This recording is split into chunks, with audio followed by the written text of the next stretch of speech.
morning, dear children. So here I hope that you all have understood what was taught in my previous video, okay, about the chapter on we had started with verbs, and in my previous video I had explained to you that verbs are of two kinds. One is your auxiliary verb, the other one is your main verb, right? Now under the auxiliary verbs, again it is divided into two kinds, the primary auxiliary and the modals. The primary auxiliaries, I had to mention that it was the be form of the verb, then have form of the verb and the do form of the verb. Under these, the be form of the verb we have to remember is are, am, was, were, been. Okay, these were the be form of the verb. Have form of the verb has, have, had, right? Then do form of the verb did, do and does, right?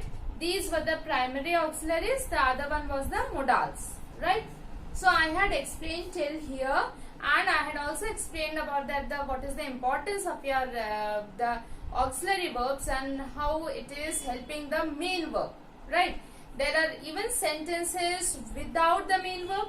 There are even sentences without the auxiliary verbs also. So what is the importance of these? So I had explained you those. Now let us study about the main verbs. Now here main verbs are also known as your full verbs. Okay. Now why they are known as the full verbs and why do we call them as the main verbs? Because the action is taking place. Okay. When I say I am eating, eating is my action. Okay. So that is my main verb. Whereas I am eating. Okay. Am is only my helping verb. Right. So my main verb is the action which I am doing, and so they are known as your main verbs, or they are also known as your full verbs, because the main importance is there on the main verbs, and then we understand that what sort of action is going on, right? Now here under the main verbs we have two kinds, that is the transitive verb and the intransitive verb. Now under this transitive verb, what are those? So transitive verbs are those verbs which need an object. Okay. So transitive verbs need an object. Now what do you mean by this object for a verb? Now I'll give you through an example. Okay. Now here Sharayu cleans the room. Now you just tell me which is the subject over here. Because subject is very important in a sentence. Every sentence will have a subject. Every sentence will have a predicate. These are the parts of a sentence, right? Now you first identify the subject in this sentence. The subject is Sharayu because we are talking about Sharayu. So subject is that about whom we are talking. So here in this sentence we are talking about Sharayu. So Sharayu is your subject. Now the next is which is your action over here. Okay. Now cleans, cleaning the room maybe, or cleaning the dusting, and also that is also coming under your cleaning.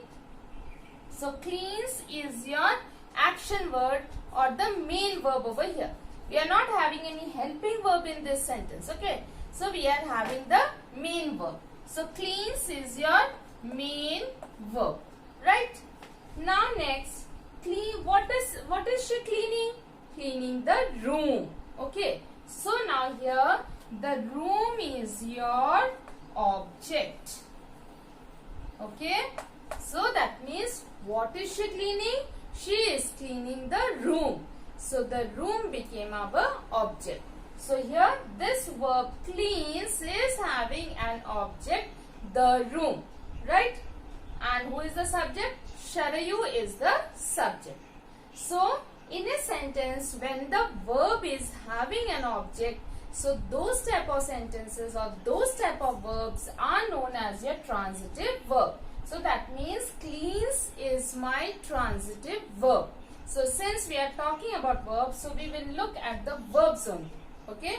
So cleans is my transitive verb, right? Now you see one more type of sentence here. Amrita gave me a sweet. Okay. Amrita gave me a sweet. Now you see, in this sentence, what new things we are getting. First is, let us find the subject over here. So here, about whom are we talking? We are talking about Amrita.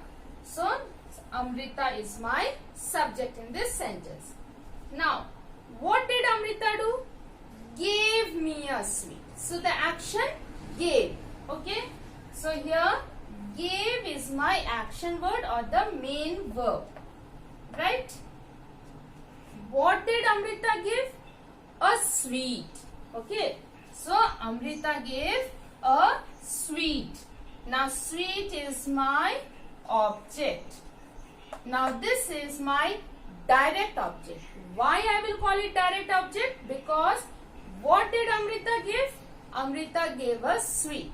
At present, I am not seeing me. Okay. I am directly going, what did Amrita give? Because here first gave has come. So, what action has been done by Amrita? Amrita gave me a sweet. So, Amrita gave a sweet. So, that action has been done. So, this is your direct object. Right? Then, Amrita gave a sweet to whom? To me. So, that means me becomes your indirect object. Right? Amrita gave a sweet to me. So, me becomes your indirect object. Right? Then, let's see the next sentence. He opened the door. Now, who is the here subject over here? He. So, he is your subject. What action has been done? Open. Okay. So, open is your verb. Then, what did he open? The door. So, the door became my object. Right? So, here I have a verb with an object. I have a verb here with two objects. One is a sweet, direct object, and me is your indirect object. So, here children, I hope that you have understood. What are transitive verbs? Transitive verbs are those verbs which have an object. Right? So, transitive verbs always require an object. Now, here in the sentence, what is the object here?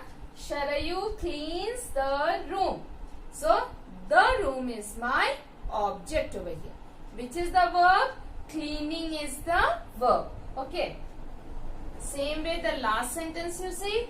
He opened the door. What did he open? The door. So, door became my object and opened is my action. Right? So, I hope that I am clear with this transitive verbs. Now, let us come to the intransitive verb. Now, intransitive verbs are those verbs which do not require an object. Okay? So, intransitive verbs, they do not require an object.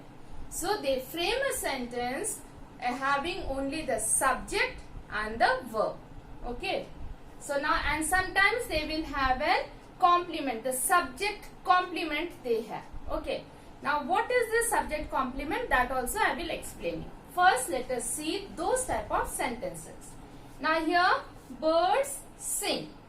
Now, whom are we talking about? We are talking about birds. So, that means birds is my subject. Right? Now, what action is done by the birds? Birds are singing. So, singing is the action. So, that is my main verb. Right? Now, here, after this, I do not have an object. Now, here, the birds are singing. So, it is understood they are singing a song. So, we have to not mention only a song. Okay, because anything else we cannot sing. We can sing only a song only. So, here, these type of sentences which have the subject and the main verb and they do not have an object are known as your intransitive verbs.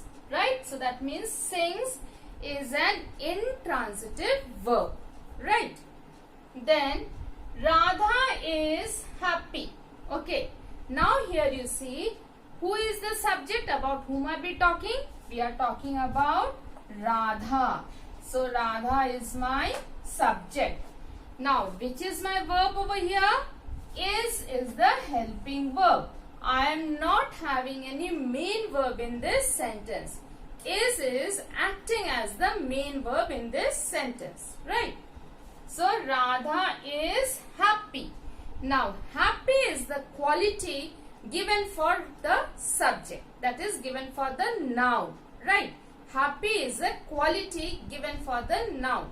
So that means happy is now here termed as my subject complement. उसको complement कर रहा है subject को. Something is being told about the subject, giving the quality of the subject. So that means nothing is connected with the verb. So here it is known as your subject complement. Okay, so I am having a verb which is not having any object, and after that I have a subject complement. That means nothing else is being complemented, only the subject, which is a noun, is being complemented over here.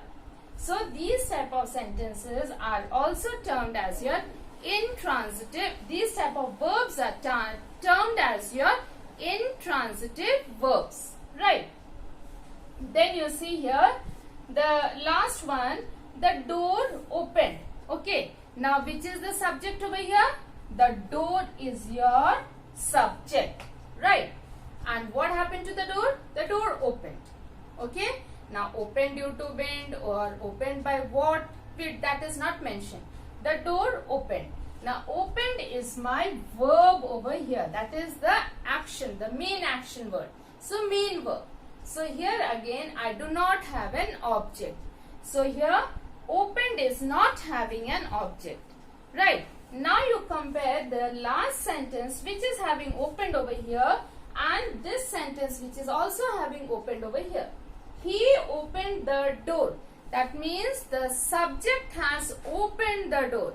And here the door has been opened by itself or opened by whom, that is not mentioned.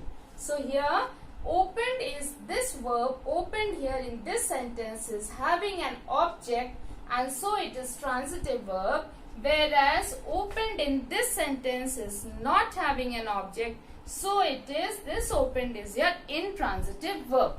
Now that means this shows that the same word can sometimes be your transitive and sometimes be your intransitive. It is only totally based on the application of the word in how we frame it into a sentence. So that means reading a sentence, understanding a sentence is very important, children, very important. So you have to try to understand the sentence. You have to try to figure out that which is my subject, what action has been taken, and then I will try to find out an object if I get an object. If I do not get an object, that same verb will become an intransitive, and sometimes the same word will become your transitive. So children, I hope that you have understood till here the transitive and the intransitive verbs, right? Okay, then next we will do the next topic. Now let us start with the regular and irregular verbs, right? Now what are these regular verbs? Now remember, both are verbs, but what are known as our regular verbs and what are known as our irregular verbs? Very simple, we have always been speaking, using in our writing work, so it is very simple topic. Now regular verbs are those verbs in which we either add D at the end or add ED to make it past tense, right? So to make the verb past tense, I have to either add D or add ED. Now let us see this. Now here you have laugh, L-A-U-G-H, laugh. To make it past tense, I will add ED to it and make it laughed, right? Then cry is the present word, and then to make it past tense, I will make it C-R-I-E-D, right? Then fade, F-A-D-E, fade, to make it past tense, faded. So that means I am adding only D over here, ED. I have removed Y and made it I. So this way we are changing that word, but our word is the base word is the same. Base word means laugh is my word and laughed, right?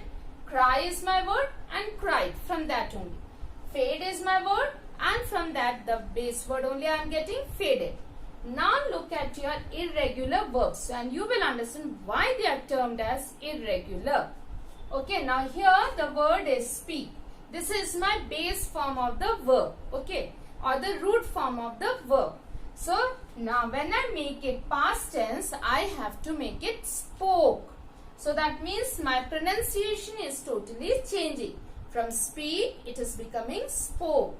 So it is totally different. It is not regular form. It becomes irregular form. Then write, wrote. Okay. Then go, went. Make, made. Now you must have seen that how these words are becoming totally different when we are pronouncing. Okay. So they are termed as your irregular verbs. Now here remember the auxiliary verbs that I had spoken about. The auxiliary verbs, that is your, you have your is, am, are, was, were. These all are coming under your irregular verbs, right? Because if I have the is as your present tense, to make it past tense I have to use was. Okay, so totally different in pronunciation. If my present tense is are, so then my past tense will become were. Okay, so that becomes totally different. Has will become had. So these auxiliary verbs also come under your irregular verbs, right? Now let us go with the next topic. As I had explained you that the auxiliary verbs are divided into two, right? The auxiliary verbs are divided into two, that is your primary auxiliary and the modals, right? Now here I had explained you about the primary auxiliaries. That was your be form of the verb, has form of the verb, do form of the verb.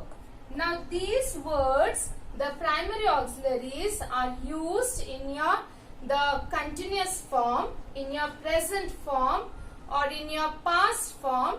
You can use it. You can also make negative sentences out of it. So those will come under your these primary auxiliaries. Okay. Now the modals are there, like you have the words like can, could, shall, should,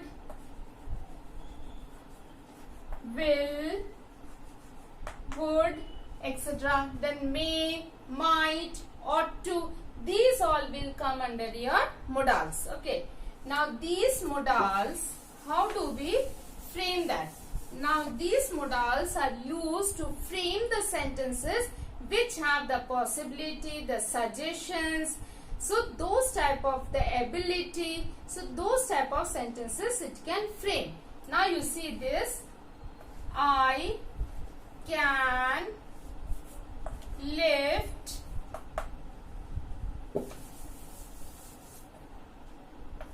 this heavy bag.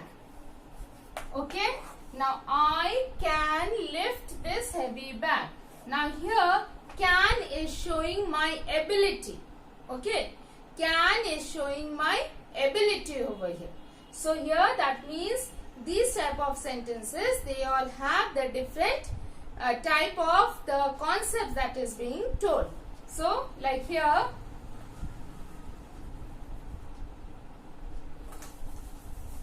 now here she can come to my house. Now here can has been used as your possibility. I have used can here as my possibility. Okay. Now here can has been used as my ability. Right? Then it might rain today. Now here again might has been used as a possibility. Okay. So here might has been used as a possibility. Then she could have come early. Now here could has been used as a suggestion. So these type of sentences can be framed with the help of our modals, right? So the modals help us to frame the sentences which shows your ability, possibilities, suggestions. So these type sentences can be framed by that. Okay. So children, I hope that you have understood everything, because this is the last topic of this chapter, and please go through your book, and I am sure that you will be able to relate what is being told in this video. Okay. So thank you and have a wonderful day.